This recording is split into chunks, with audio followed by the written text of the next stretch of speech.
ইনশাআল্লাহ বলেন। আমি টঙ্গীতেও বলে আসছি, এই শতাব্দীতে পৃথিবীতে কেউ ইসলামের বিজয় দাবায় রাখতে পারবে না। 100 বছর পর পর পৃথিবী পরিবর্তন। গত 100 বছর মুসলমান মার খাইছে, এই 100 বছর মুসলমান মার দিবে। গত 100 বছর মুসলমান পরাজিত হয়েছে, আর এই 100 বছর মুসলমানদের বিজয় পৃথিবীর কেউ দাবায় রাখতে পারবে না।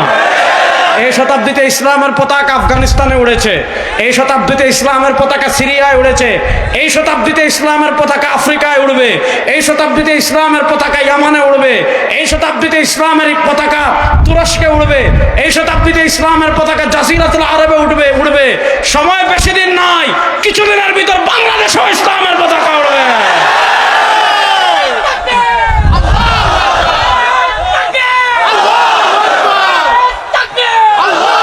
শুনেন,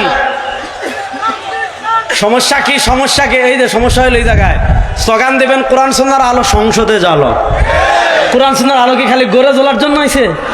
52-54 বছর তুমি গড়ে জ্বাললেন, আর কত গড়ে জ্বালবেন? গড়ে জ্বাললে চুরি বন্ধ করতে পারবেন না, দুর্নীতি বন্ধ করতে পারবেন না, টাকা পাচার বন্ধ করতে পারবেন না, খুন বন্ধ করতে পারবেন না, চাঁদাবাজি বন্ধ করতে পারবেন না, টেন্ডারবাজি বন্ধ করতে পারবেন না, ধর্ষণ বন্ধ করতে পারবেন না, সব্যকে আবার কসম করে বলি মানব রচিত তন্ত্রমন্ত্র দিয়ে পারবেন না। ইসলামকে রাষ্ট্র ক্ষমতায় নেন, 3 মাসে সব বন্ধ হয়ে যাবে। প্রস্তুত আছেন তো কোরআন সুন্নাহর আলো সংসদে জ্বালার? প্রস্তুত আছেন তো সবাই ইনশাআল্লাহ?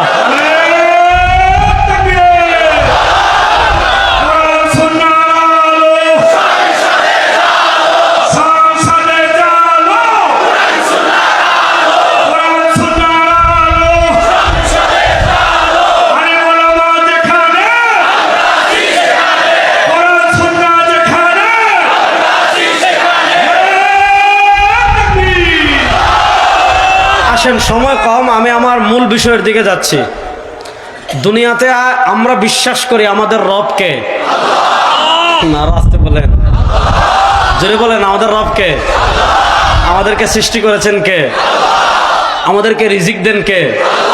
আমাদেরকে বাঁচিয়ে রেখেছেন কে? আমাদেরকে মৃত্যুর পর আবার জীবন দান করবেন কে? আমরা বিশ্বাস করি রব্বি আল্লাহ, আমরা বিশ্বাস করি লা ইলাহা ইল্লাল্লাহ, আমরা বিশ্বাস করি আলহামদুলিল্লাহি রাব্বিল আলামিন। দেখেন, নাস্তিক আর আমাদের পার্থক্যের সীমারেখাটা বুঝেন। যারা আল্লাহকে রব মানে না, তাদের যুক্তি দলিল কি? যুক্তি। তারা যুক্তিতে ধরে না, এজন্য মানে না। তারা কবরের জগৎ মানে না, যুক্তিতে ধরে না। তারা পুনরুত্থান, মৃত্যুর পরের আরেক জীবন মানে না, যুক্তিতে ধরে না। তাদের কাছে সবচেয়ে বড় দলিল যুক্তি, আর আমাদের কাছে সবচেয়ে বড় দলিল আল্লাহর কোরআন। আল্লাহর কোরআন বলে, ইন কুনতুম ফি রাইবিম মিনাল বাসি ফাইন্না খালাকনাকুম মিন তুরাব।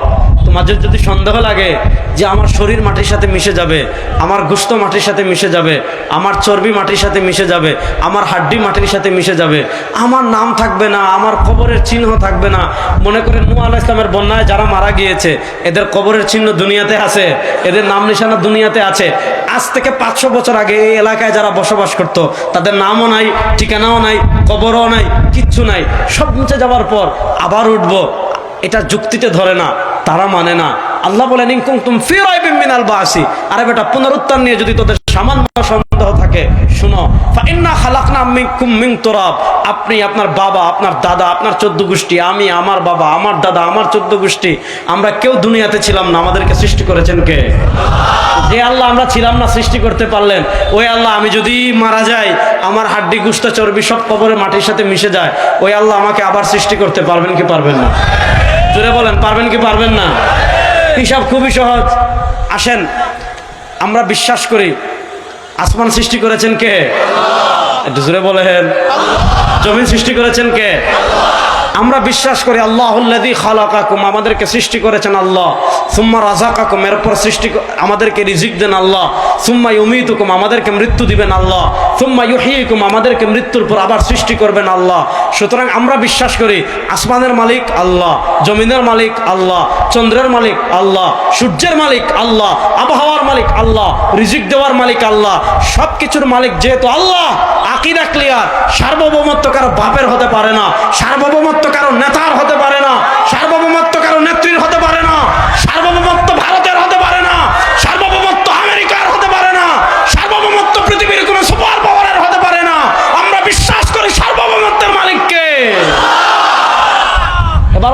সার্বভৌমত্বের মালিক যদি আল্লাহ হন, তাহলে আল্লাহর জমিনে আইন চলবে আব্রাহাম লিঙ্কনের না? রাস্তে বলেন, আল্লাহর জমিনে আইন চলবে কার? আমেরিকার? আল্লাহর জমিনে আইন চলবে কার? জাতিসংঘের? আল্লাহর জমিনে আইন চলবে কার? মুজিবের? আল্লাহর জমিনে আইন চলবে কার? হাসিনার? আল্লাহর জমিনে আইন চলবে কার? ভারতের? তাহলে আল্লাহর জমিনে আইন চলবে কার? জুড়ে বলেন, আল্লাহর জমিনে আইন চলবে কার? জুড়ে বলেন, আল্লাহর জমিনে আইন চলবে কার? ইনিল হুকমু ইল্লা লিল্লাহ। আল্লাহ তাআলা বলেছেন, আমার নবীকে নির্দেশ দিয়েছেন, আল্লাহ তাআলা নবীকে স্পষ্ট ভাষায় বলেছেন, আপনি ফাহকুম বাইনাহুম বিমা আনজালাল্লাহ, আপনি মানুষের ভিতর যখন বিচার করবেন, আপনি মানুষের ভিতর যখন সিদ্ধান্ত দিবেন, আল্লাহ তাআলা ওয়াহির মাধ্যমে যে বিধান দিয়েছেন, যে নির্দেশ দিয়েছেন, ওই নির্দেশনা অনুযায়ী আপনি বিচার করবেন। ওয়ালা তাত্তাবি আহওয়াআহুম, তাদের কুপ্রবৃত্তির অনুসরণ করবেন না। বোঝা গেল, আইন দিয়েছেন আল্লাহ, বিচার দিয়েছেন আল্লাহ, দণ্ডবিধি দিয়েছেন আল্লাহ। আল্লাহর দণ্ডবিধির চেয়ে আমেরিকার দণ্ডবিধি উত্তম হতে পারে না, রাশিয়ার দণ্ডবিধি উত্তম হতে পারে না, ব্রিটিশের যারা মদ খায়, গাঁজা খায়, ইয়াবা খায়, তাদের দণ্ডবিধি উত্তম হতে পারে না। আমরা বিশ্বাস করি আল্লাহর বিচার ব্যবস্থার থেকে পৃথিবীর বিচার ব্যবস্থা উত্তম হতে পারে না। সুতরাং আল্লাহর বিচার ব্যবস্থা জমিনে বাস্তবায়ন হোক। কারা কারা চান? আমাদের দেশে একদল চায় না, কারণ আল্লাহর বিচার ব্যবস্থা বাস্তবায়ন হয়ে গেলে আর দেশের টাকা বিদেশে চুরি করা যাবে না। আল্লাহর দণ্ডবিধি বাস্তবায়ন হয়ে গেলে আর ব্যাংক ডাকাতি করা যাবে না, আর শেয়ার বাজার ডাকাতি করা যাবে না, আর ব্যাংক লুট করা যাবে না, উন্নয়ন নামে রোডের বদলে বাস দেওয়া যাবে না, ধর্ষণ করা যাবে না, খুন করা যাবে না, চাঁদাবাজি করা যাবে না, টেন্ডারবাজি করা যাবে না। এই 54 বছরের বাংলাদেশে ব্রিটিশের বিচার ব্যবস্থা আপনারা দেখেছেন, ওই ব্রিটিশের বিচার ব্যবস্থা বাংলাদেশে ব্যর্থ প্রমাণ হয়েছে। ওই ব্রিটিশের বানানো বিচার ব্যবস্থা এই বাংলাদেশে আমরা আর চাই না। আল্লাহর কোরআনের বিচার ব্যবস্থা বাস্তবায়ন করার জন্য প্রস্তুত আছেন না? না,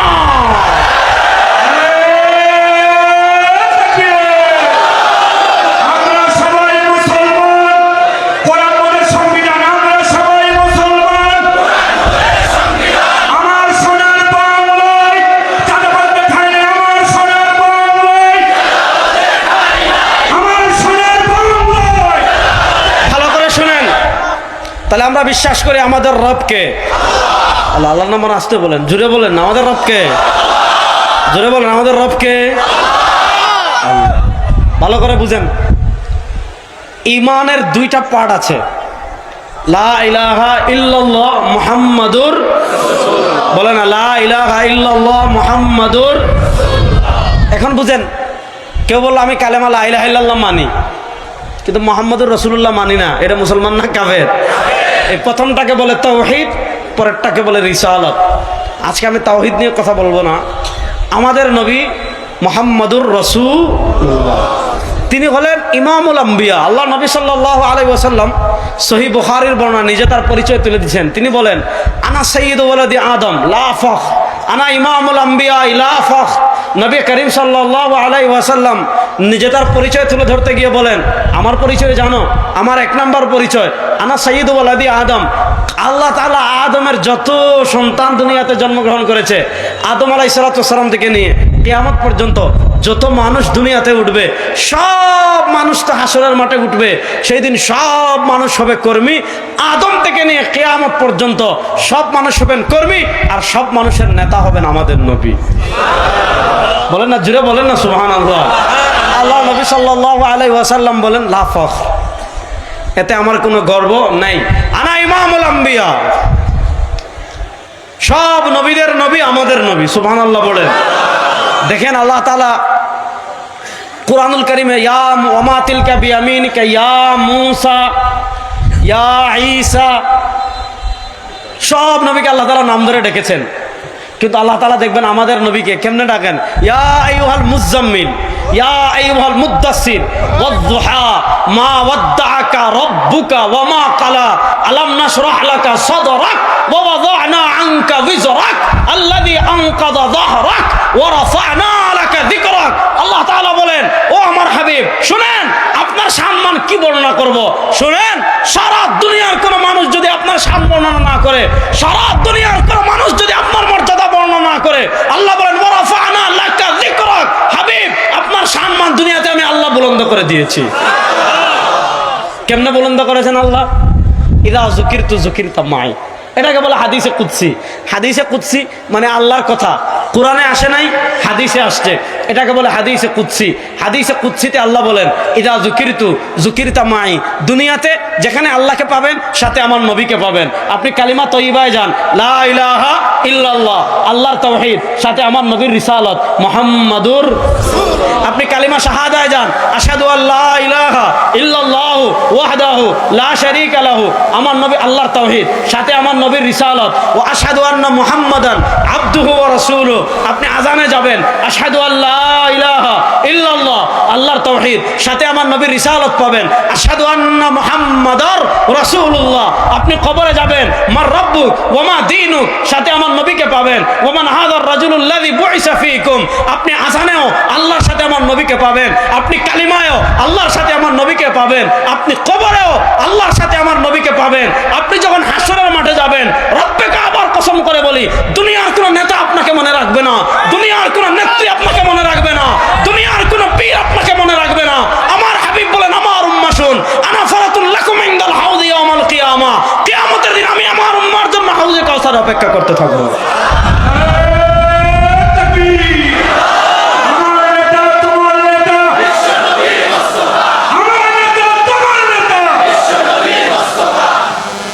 দেখেন, দুনিয়ার নেতা আপনারা হাসরের মাঠে মনে রাখবে দূরের কথা, দুনিয়াতে নেতা যখন বিপদে পড়ে, আপনার নেতা কর্মী সবাই যখন বিপদে পড়ে, দুনিয়ার নেতারা কিন্তু আপনাকে রেখে হেলিকপ্টারে করে ভারতে পলাই যায়। দুনিয়ার নেতা তো আপনারা দুনিয়াতেই মনে রাখে না। আর আমাদের নবী আমাদেরকে কত ভালোবাসতেন, সুবহানাল্লাহ বলেন, বড় আস্তে বললেন সুবহানাল্লাহ। আমাদের নবীর কোনো গুনাহ আছে? নাই। আমার সাথে বলেন, আমাদের নবী। সবাই জোরে বলেন, আমাদের নবী। এক নম্বর আগে তো বলেন নিষ্পাপ। জোরে বলেন, আমাদের নবী নিষ্পাপ, নিষ্কলঙ্ক, পুত পবিত্র, তার কোনো ছোট গুনাহ নাই। বলেন, তার কোনো ছোট গুনাহ, তার কোনো বড় গুনাহ করার প্রশ্নই আসে। এমন মায়া, আল্লাহ সুবহানাল্লাহ। আমাদের নবী কেমন ছিলেন জানেন? হযরত আবু হুরায়রা রাদিয়াল্লাহু তাআলা আনহু এবং আবু সাঈদ খুদরী রাদিয়াল্লাহু তাআলা আনহু দুজন থেকে রওয়ায়াত আসছে। ওনারা বলেন, খারাজতু লাইলাতান, একবার আকাশে পূর্ণিমার চাঁদ, মদিনার রাস্তায় নবী করিম সাল্লাল্লাহু আলাইহি ওয়াসাল্লামের সাথে হাঁটি। ফারাআইতু মাররাতান ইলাল কমর ওয়া মাররাতান ইলা ওয়াজহি রাসূলিল্লাহি সাল্লাল্লাহু আলাইহি ওয়াসাল্লাম। একবার আকাশের পূর্ণিমার চাঁদের দিকে তাকাই, আরেকবার সরওয়ারে দু আলম সাল্লাল্লাহু আলাইহি ওয়াসাল্লামের চেহারার দিকে তাকাই। একবার পূর্ণিমার চাঁদের দিকে তাকাই, আরেকবার নবীর চেহারার দিকে তাকাই। সাহাবী বলেন, আল্লাহর কসম করে বলি, আমার নবীর চেহারা মোবারক পূর্ণিমার চাঁদের চেয়েও বেশি সুন্দর। কি মনে করেন? আমার নবী, বসেন বসেন, আমার নবী কেমন ছিলেন জানেন? আমার নবী কেমন ছিলেন? আমার নবীর চেহারা কেমন ছিল? সুবহানাল্লাহ পড়েন। আজকে আপনি ইসলাম খালি জিলাপি আর খিচুড়ির মাঝে নিয়ে গেছেন, ঠিক না? নবী করিম সাল্লাল্লাহু আলাইহি ওয়াসাল্লাম সর্বশ্রেষ্ঠ নবী। আল্লাহু আকবার বলেন। আমার নবীর আগে কেউ জান্নাতে যেতে পারবে? বলেন না। আমার নবী, আমরা ঘামি, সুবহানাল্লাহ বলেন। আরে আমরা ঘামি, দুর্গন্ধে যাতে শরীরে গন্ধ না হয়, যত বড় পীর হন আর ফকির হন, কেউ আতর লাগায়, কেউ পারফিউম লাগায়। সাহাবায়ে কেরাম অপেক্ষা করতেন কখন নবী করিম সাল্লাল্লাহু আলাইহি ওয়াসাল্লাম একটু ঘামবেন। হযরত আসমা বিনতে আবু বকর রাদিয়াল্লাহু তাআলা বলেন, একদিন নবী করিম সাল্লাল্লাহু আলাইহি ওয়াসাল্লাম একটু ঘেমেছেন। আমি আল্লাহর নবীর ঘাম মুবারক একটা বোতল মুবারকের ভিতর রেখে দিয়েছি। আরবে বড় যখন কোনো পার্টি হয়, বিবাহ হয়, সবাই পারফিউম লাগিয়ে যায়, আতর লাগিয়ে যায়। হযরত আসমা বিনতে আবু বকর রাদিয়াল্লাহু তাআলা বলেন, আমি আল্লাহর নবী সাল্লাল্লাহু আলাইহি ওয়াসাল্লামের একটু ঘাম মুবারক আমার জামায় লাগিয়ে যাই। উনি বলেন, আমি আল্লাহর কসম করে বলি, আমার নবীর ঘাম মুবারক মিশকে আম্বরের চেয়ে বেশি সুগন্ধশীল। আপনি কোন নবীর সাথে কথা বলেন জানেন? নবী করিম সাল্লাল্লাহু আলাইহি ওয়াসাল্লাম এত মর্যাদাশীল নবী, এত মর্যাদাশীল নবী, কিন্তু তিনি আমাদের হেদায়েতের জন্য কত কষ্ট করেছেন। দিন নাই, রাত নাই, সকাল নাই, সন্ধ্যা নাই, খালি মানুষের পিছনে ছুটেন। আজকে আপনি জয় বাংলা স্লোগান দেন, আজকে আপনি অমুকের স্লোগান দেন, আজকে আপনি তমুকের স্লোগান দেন। আমার নবী কারো বাপের স্লোগান আমাদেরকে শেখান নাই, আমার নবী কারো নেতা স্লোগান শেখান নাই। আমার নবী আমাদেরকে দুইটা স্লোগান শিখিয়েছেন। একটা স্লোগান হলো লা ইলাহা ইল্লাল্লাহ, বলেন একটা স্লোগান হলো লা ইলাহা ইল্লাল্লাহ, আরেকটা স্লোগান হলো আল্লাহু আকবার। দেখেন, একটা হাদিস বলি তাহলে বুঝবেন। উহুদ যুদ্ধের সময় পৃথিবীর মর্মান্তিক একটা ঘটনা, নবী করিম সাল্লাল্লাহু আলাইহি ওয়াসাল্লাম রক্তাক্ত হয়ে গিয়েছেন। হযরত মালিক ইবনে সিনান রাদিয়াল্লাহু তাআলা আনহু বলেন, আমি যখন দেখলাম সরওয়ারে দু আলম সাল্লাল্লাহু আলাইহি ওয়াসাল্লামের মাথা মুবারক থেকে রক্ত পড়ছে, হযরত মালিক ইবনে সিনান রাদিয়াল্লাহু তাআলা আনহু বলেন, আমি দৌড় দিয়ে গিয়ে মুখ লাগিয়ে আল্লাহ নবী সাল্লাল্লাহু আলাইহি ওয়াসাল্লামের রক্ত মুবারক পান করে ফেললাম। আল্লাহ নবী বলেন, ও মালিক ইবনে সিনান, শুনো, তুমি যে আমার রক্ত মুবারক পান করেছো, আল্লাহ তাআলা তোমার উপর জাহান্নামের আগুনকে হারাম করে দিয়েছেন। হযরত নবী করিম সাল্লাল্লাহু আলাইহি ওয়াসাল্লাম উহুদ যুদ্ধে আহত হয়ে একটা গুহায় আশ্রয় নিয়েছেন। একটা গুহায় আশ্রয় নিয়েছেন। কুরাইশের নেতা ছিলেন আপনার তখন আবু সুফিয়ান, মুসলমান হননি। আবু সুফিয়ান ময়দানে আসছেন, আয়সা দেখেন কেউ নাই, মুসলমান কেউ নাই, সবাই গুহায় রাসূলুল্লাহ সাল্লাল্লাহু আলাইহি ওয়াসাল্লামের সাথে আশ্রয় নিয়েছেন। আবু সুফিয়ান একটু মজা নিচ্ছেন। কি মজা নিচ্ছেন? উনি ডাকতেছেন, আইনা ইবনুল খাত্তাব, ও খাত্তাবের বেটা উমর, কই একটু মাথা তুলো। উমর রাদিয়াল্লাহু তাআলা তো বীর পুরুষ, সুবহানাল্লাহ বলেন। কত মর্যাদাপূর্ণ সাহাবী ছিলেন হযরত ওমর। আজকে ওমরই চেতনা কোথায় আমাদের? এই খাত্তাবের বেটা উমর, কই তুমি গুন্ডামি না করো, কই মাথা তুলো দেখি তো। আবু সুফিয়ান ডাকতেছেন, কাফেরদের নেতা। উমর ইবনুল খাত্তাব রাদিয়াল্লাহু তাআলা তো রক্ত গরম, মাথা তুলে ফেলবেন। আল্লাহ নবী সাল্লাল্লাহু আলাইহি ওয়াসাল্লাম উমরকে বলেন, ওমর বসো, বসো, জবাব দেওয়ার দরকার নাই। উমর রাদিয়াল্লাহু তাআলা বসে রইলেন। আবু সুফিয়ান যখন দেখলেন কিরে ওমর রাদিয়াল্লাহু তাআলা জবাব দেন না, উনি আবার ডাকেন, আইন ইবনে আবি কুহাফা, ও কুহাফার বেটা আবু বকর, কোথায় তুমি? মাথা তুলো। উমর রাদিয়াল্লাহু তাআলা আবার নড়াচড়া করেন। আল্লাহ নবী সাল্লাল্লাহু আলাইহি ওয়াসাল্লাম উমর রাদিয়াল্লাহু তাআলাকে বসাই দিলেন। আবু সুফিয়ান 3 নম্বরে ডাকেন, আইন ইবনে মুহাম্মদ, আইনা মুহাম্মদ ইবনে আব্দুল্লাহ, ও মুহাম্মদ সাল্লাল্লাহু আলাইহি ওয়াসাল্লাম আপনি কোথায়? আল্লাহ নবী সাল্লাল্লাহু আলাইহি ওয়াসাল্লাম উমর রাদিয়াল্লাহু তাআলাকে শান্ত করে বসাই দিলেন গুহায়। আবু সুফিয়ান দেখলেন কিরে উমর রাদিয়াল্লাহু তাআলাকে ডাকি জবাব দেয় না, সিদ্দিক আকবরকে ডাকি জবাব দেয় না, সরওয়ারে দু আলম সাল্লাল্লাহু আলাইহি ওয়াসাল্লামকে ডাকি জবাব দেয় না। তখন তার সাহস একটু বেড়ে গেল। তখন তিনি স্লোগান দিলেন, উলু হুবাল। হুবাল একটা মূর্তি পাহাড়ের উপর বানাই রাখছে। উলু মানে জয়, আমরা বলি না জয় বাংলা, বলে না? আচ্ছা যাক, উলু মানে জয়, সমুন্নত হোক। হুবাল, হুবাল একটা মূর্তির নাম। তিনি যখনই বলেছেন উলু হুবাল, হুবাল সর্বাপেক্ষা বড়, হুবালের জয় হোক। আল্লাহ নবী বলেন, ওমর এখন আর চুপ থাকা যায় না, এতক্ষণ আমাদেরকে ডাকছে, কোনো সমস্যা নাই। আল্লাহর উপর তারা হুবালের স্লোগানকে উঠিয়ে দিচ্ছে। ওমর দাঁড়াও, তুমি দাঁড়িয়ে বলো আল্লাহু আকবার। হযরত ওমর ইবনুল খাত্তাব রাদিয়াল্লাহু তাআলা আনহু, হযরত ওমর ইবনুল খাত্তাব রাদিয়াল্লাহু তাআলা আনহু উহুদের পাহাড়ের সেই গুহা, আজও সেই গুহা তারা ব্যারিকেড দিয়ে দিয়েছে। হাজিরা হজে যায়, ওখানে যেতে যায় না।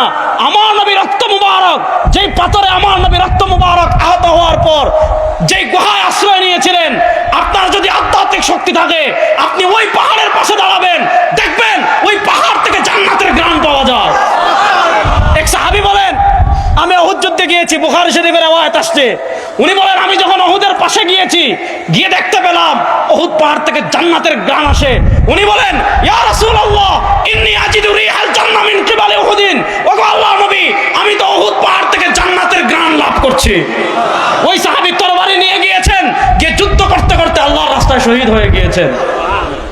নবী করিম সাল্লাল্লাহু আলাইহি ওয়াসাল্লাম ওমরকে বললেন, ওমর মাথা তুলো, দাঁড়িয়ে বলো, এই জমিনের মালিক আল্লাহ, এই আসমানের মালিক আল্লাহ, এই জমিনের মালিক আল্লাহ। এখানে হুবালের স্লোগান চলবে না, এখানে উজ্জার স্লোগান চলবে না, এখানে কোনো সুপার পাওয়ারের স্লোগান চলবে না, কারো বাপের স্লোগান চলবে না। মুমিনের ইমান দীপ্ত স্লোগান হবে আল্লাহু আকবার।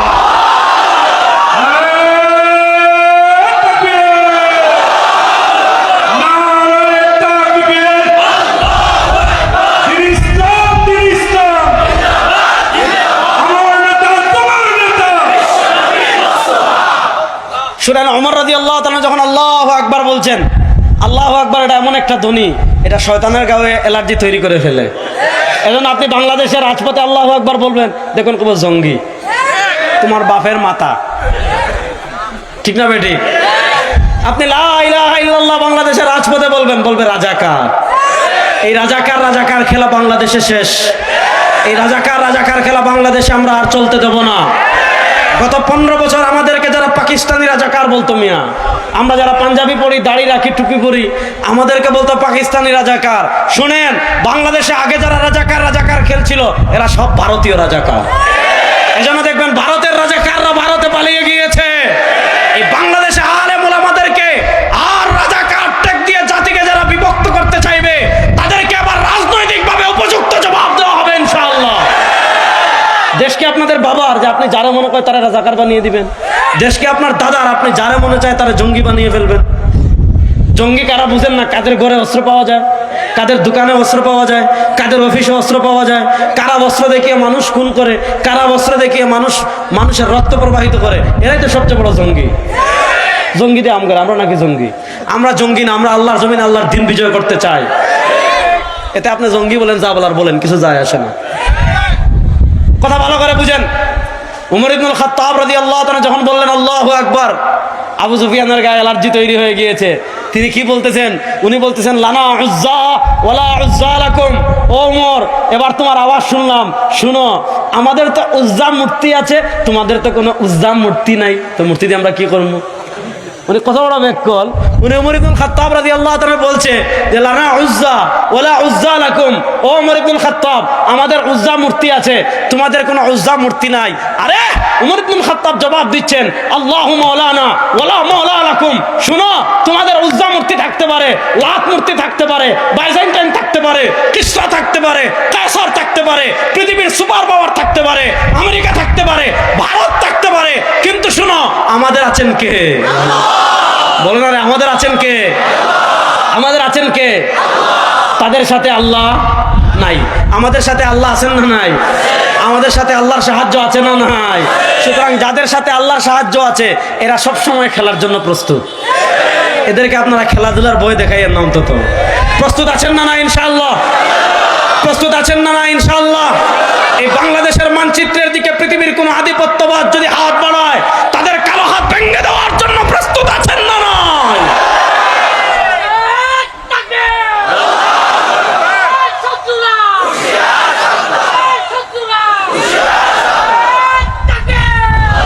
তাহলে আবার মূল পয়েন্টে আসেন, আমাদের নবীর সম্মান বুলন্দ করেছেন কে?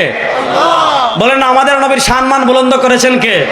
দেখেন আমার নবীকে আল্লাহ কত ভালোবাসতেন, সুবহানাল্লাহ বলেন। ভাই, ইন্ডিয়া পাকিস্তানে যদি যুদ্ধ লাগে আমরা কার পক্ষে? আরে ভাই, যুদ্ধ কোন? বাংলাদেশের পোলাপাইন এমন কিউট। মনে করেন ভারত পাকিস্তানে ক্রিকেট খেলা হচ্ছে, যদি ভারত হারে পাকিস্তানের সাথে না, পৃথিবীর কোথাও যদি ভারত মারা খায় বাংলাদেশে একটা ঈদ ভাব চলে আসে, ঠিক না বেটি?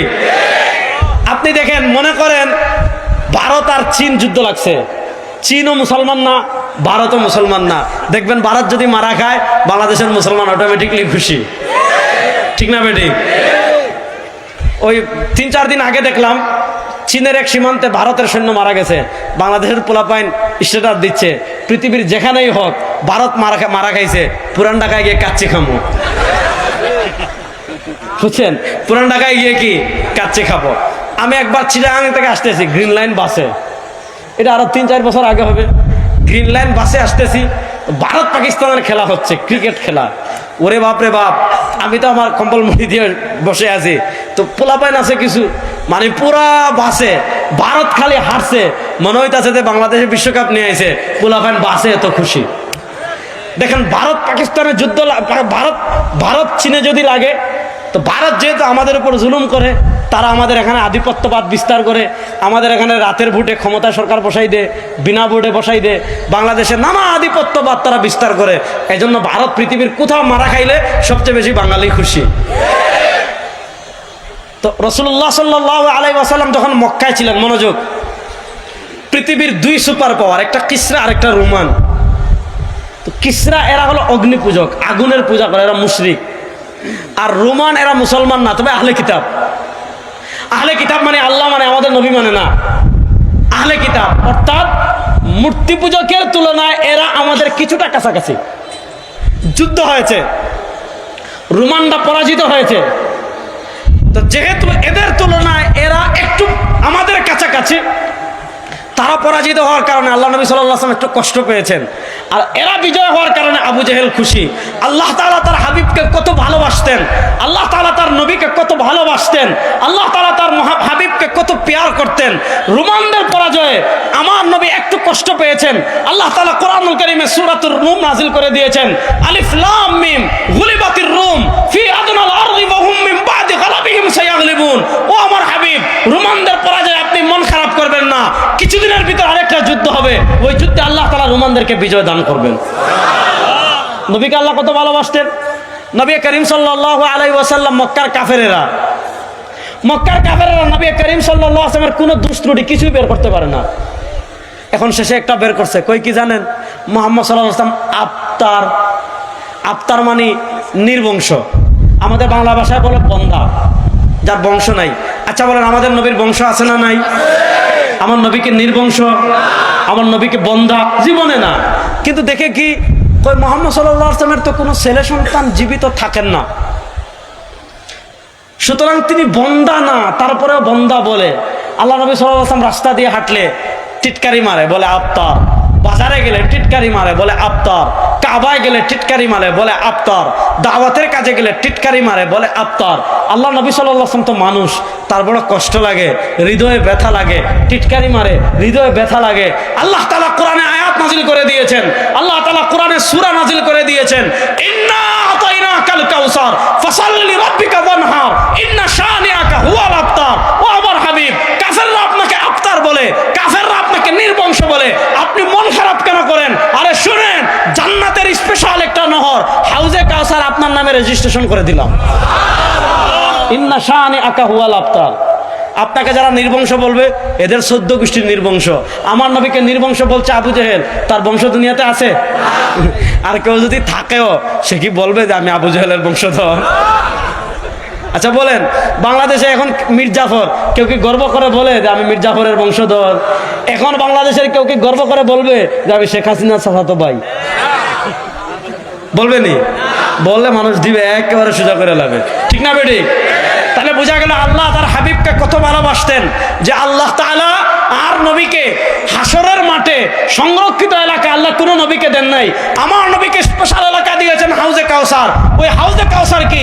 সরওয়ারে দু আলম সাল্লাল্লাহু আলাইহি ওয়াসাল্লাম সহিহ হাদিসে বলেন, ওয়াদাদু কুবিহি মিসলু আদাদিন নুজুম, ওয়াদাদি কুবিহি মিসলু আদাদিন নুজুম।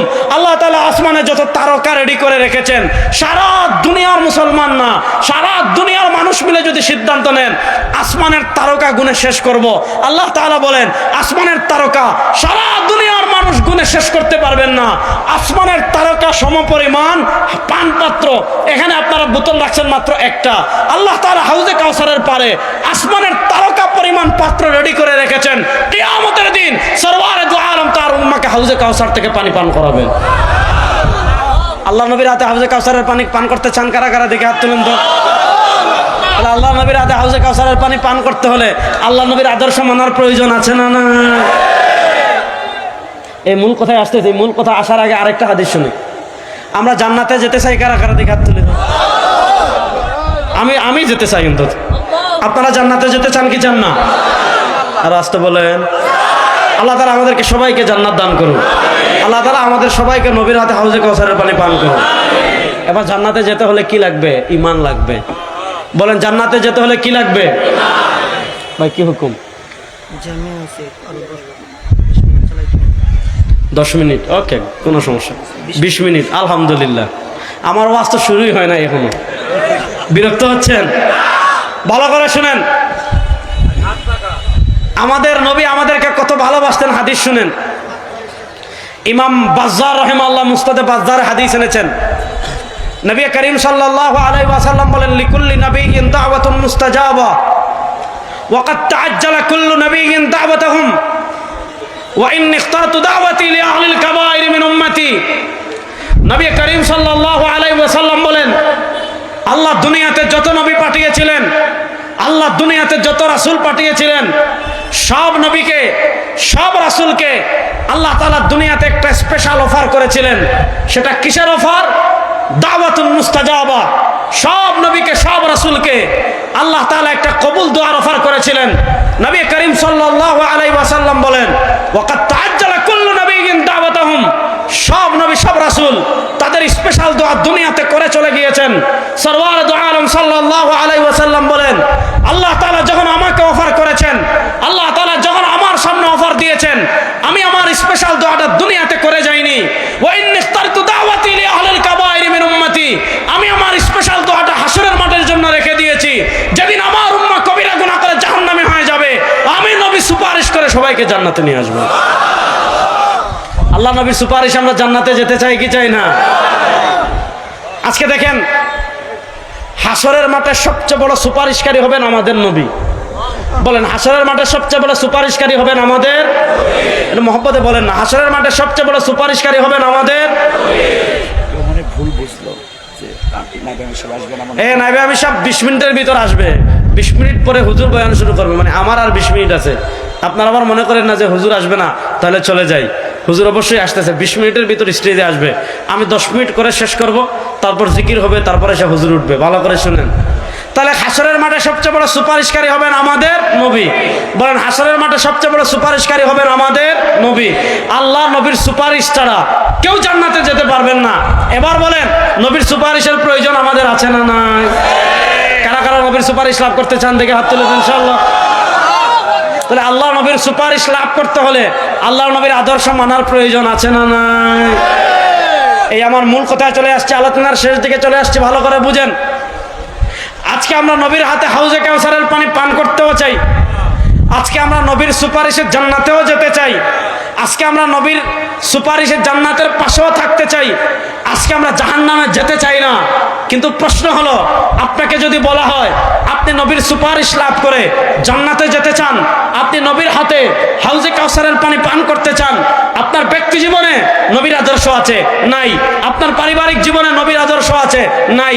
আপনার সামাজিক জীবনে নবীর আদর্শ আছে নাই? আপনার রাজনৈতিক জীবনে নবীর আদর্শ আছে নাই? আপনার সংবিধানে নবীর আদর্শ আছে নাই? আপনার অর্থনীতিতে নবীর আদর্শ আছে নাই?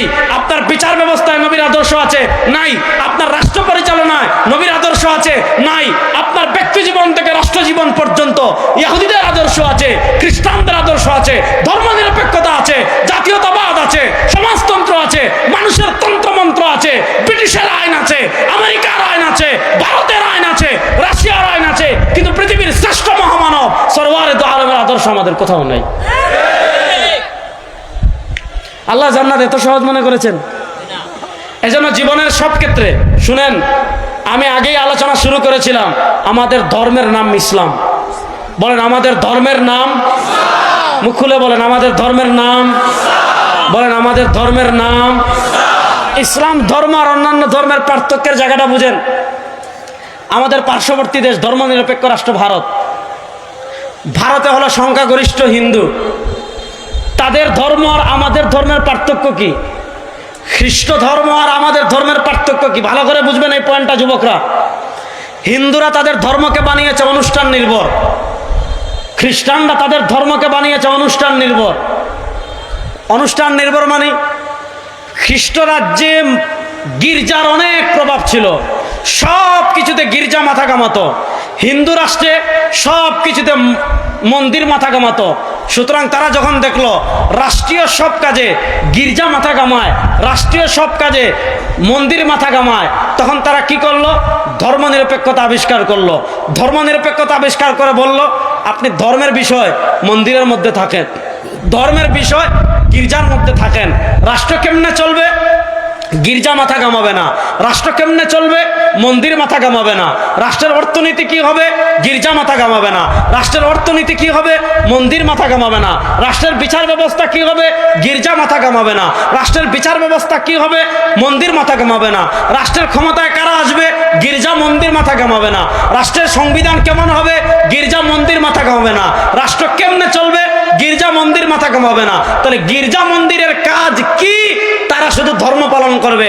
হিন্দুরা বলে মন্দিরের বাহিরে ধর্ম বের হবে না, খ্রিস্টানরা বলে মন্দিরের বাহিরে গির্জার বাহিরে ধর্ম বের হবে না। রাষ্ট্র কেমনে চলবে? ধর্ম মাথা কামাবে না। সমাজ কেমনে চলবে? ধর্ম মাথা কামাবে না। অর্থনীতি কেমনে হবে? ধর্ম মাথা কামাবে না।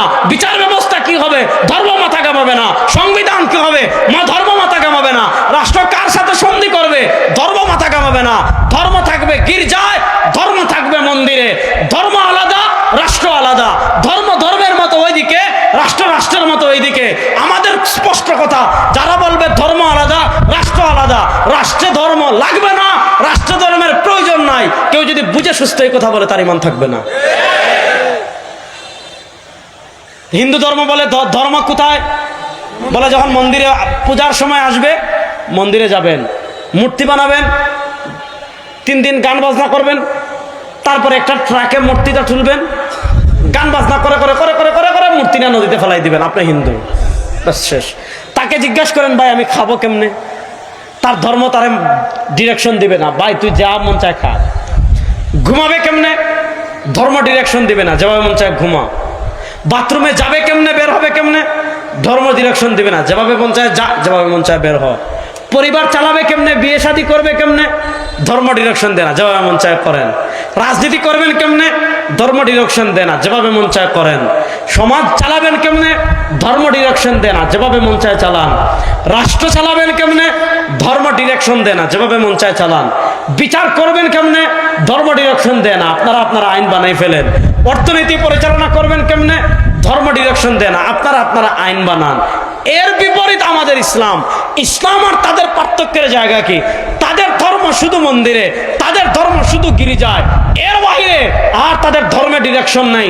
তারা যেটা ভালো মনে করে ওইটা করে, কারণ তারা ধর্ম নিরপেক্ষতায় বিশ্বাসী। এর বিপরীত আমাদের ইসলাম। আপনি যখন তাওহীদ এবং রিসালাতে বিশ্বাসী হয়ে যাবেন, আপনি যখন লা ইলাহা ইল্লাল্লাহ এবং মুহাম্মাদুর রাসূলুল্লাহ বিশ্বাসী হয়ে যাবেন, আপনি যেভাবে মন চায় খেতে পারবেন। আপনি খাবেন কিভাবে, আমাদের ধর্মে আছে না নাই? জুড়ে বলেন। আপনি ঘুমাবেন কিভাবে, আমাদের ধর্মে আছে না নাই? আপনি বাথরুমে যাবেন কিভাবে, বের হবেন কিভাবে, আমাদের ধর্মে আছে না নাই? আপনি ব্যবসা করবেন কিভাবে, আমাদের ধর্মে আছে না নাই? আপনি বিয়ে শাদী করবেন কেমনে, আমাদের ধর্মে আছে না নাই? আপনি ত্যায্য সম্পত্তি বন্টন করবেন কেমনে, আমাদের ধর্মে আছে না নাই? তবে আমি রাজনীতি করবো কেমনে, এটা নাই। বুঝা বলেন, বুঝা বলেন। আমি রাজনীতি করবো কেমনে, আমার ধর্মে আছে না নাই? আমি বিচার করবো কেমনে, আমার ধর্মে আছে না নাই? আমি হাইকোর্ট সুপ্রিম কোর্ট চালাবো কেমনে, আমার ধর্মে আছে না নাই? আমি অর্থনীতি পরিচালনা করবো কেমনে, আমার ধর্মে আছে না নাই? আমি সংসদ চালাবো কেমনে, আমার ধর্মে আছে না নাই? আমি রাষ্ট্র চালাবো কেমনে, আমার ধর্মে আছে না নাই? এবার আমাদের ভিতর ঢুকাই দিছে ধর্ম নিরপেক্ষতার ট্যাবলেট। বলে কি জানেন, আরে ভাই ধর্ম মসজিদে, নাউজুবিল্লাহ, মসজিদে ধর্ম থাকবে না? থাকবে।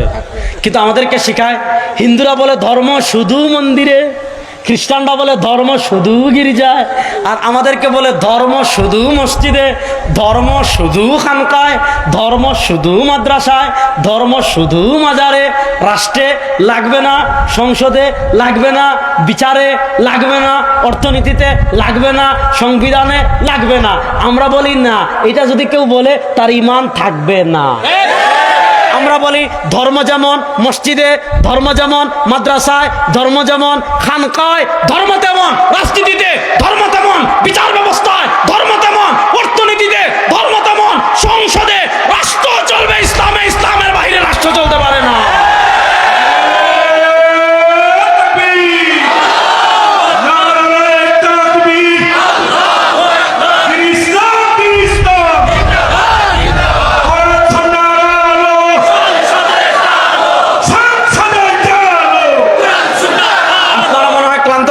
নাকি? তাহলে বলেন ধর্ম নিরপেক্ষতা আমরা বিশ্বাস করি? দুনিয়াতে আপনি বলবেন, দুনিয়াতে দেখবেন অনেকে বলবে যে আবরার সাহেব হুজুর আপনার লেকচার তো ভালো লাগে, আপনি কেন রাজনীতি করেন? বলে কি বলে না? আরে পীর সাহেব আপনার এত মুরিদ, আপনি খানকায় বসে থাকলে গরু আসবে, চাল আসবে, ডাল আসবে, টাকা আসবে, আপনি কেন আবার বের হইলেন? এটা কেন মনে করে জানেন? এই যে ধর্ম নিরপেক্ষতা মাথায় ঢুকাই দিছে। তারা মনে করে হুজুরদের কাম খালি দোয়া করা, হুজুরদের কাম খালি মিলাদ পড়া, হুজুরদের কাম খালি ইমামতি করা। না, মসজিদে যেমন ইসলাম, রাজনীতিতে তেমন ইসলাম, রাষ্ট্রেও তেমন ইসলাম প্রতিষ্ঠা করা লাগবে। এই ধর্ম নিরপেক্ষতার ভূত আমাদের মাথায় ঢুকাই দিছে, এই জন্য সেকুলার হয়ে যায়। সেকুলার হয়ে কি বলে জানেন? রাষ্ট্রে ধর্মের দরকার নাই। ধর্ম কি খালি ঘরে থাকার জন্য হয়েছে রে? তাহলে বলেন রাষ্ট্রে ধর্মের প্রয়োজন আছে না নাই? যুক্তি দিয়ে কি জানেন? ভাই রাষ্ট্রের তো জান্নাত জাহান্নাম নাই, রাষ্ট্রের আবার ধর্ম কি? রাষ্ট্রের তো ভাই মুখ নাই, রাষ্ট্রের আবার ভাষা কি? ঠিক না বেঠিক বলেন? তাহলে আমার কথার শেষ দিকে চলে আসছি। এই 52 বছর আমাদের ভিতর ধর্ম নিরপেক্ষতা তারা চাপাই দিছে। ধর্মনিরপেক্ষতা দেখেছেন, নানা তন্ত্র দেখেছেন, নানা মন্ত্র দেখেছেন, কেউ কিছু করতে পারে নাই। একবার পরীক্ষামূলক ইসলামকে রাষ্ট্র ক্ষমতায় নেওয়ার জন্য আমার কোনাবাড়ির মুসলমানরা প্রস্তুত আছেন তো ইনশাআল্লাহ? কারা কারা প্রস্তুত আছেন ইনশাআল্লাহ? আগে বলতেন হুজুররা, আগে আপনারা এক হন, আগে বলতেন ইসলামী দল আপনারাই তো অনেক, আমরা কারে সমর্থন করব? এবার বাংলাদেশের সকল ওলামায়ে কেরাম, সব ইসলামী দল, সব ইসলামী রাজনীতিবিদ এক কাতারে এসে যদি বলে ধর্মনিরপেক্ষতা দেখেছেন, গণতন্ত্র দেখেছেন, বাঙালি জাতীয়তাবাদ দেখেছেন, সমাজতন্ত্র দেখেছেন, এবার আর কোনো তন্ত্রমন্ত্র নয়, বাংলাদেশের রাষ্ট্র ক্ষমতায় আল্লাহর কোরআনকে নেব, বাংলাদেশের রাষ্ট্র ক্ষমতায় ইসলামকে নেব। আমার গাজীপুরের প্রিয় জানজি ইসলামকে রাষ্ট্র ক্ষমতায় নেওয়ার জন্য, কোরআনকে রাষ্ট্র ক্ষমতায় নেওয়ার জন্য প্রস্তুত আছেন না? না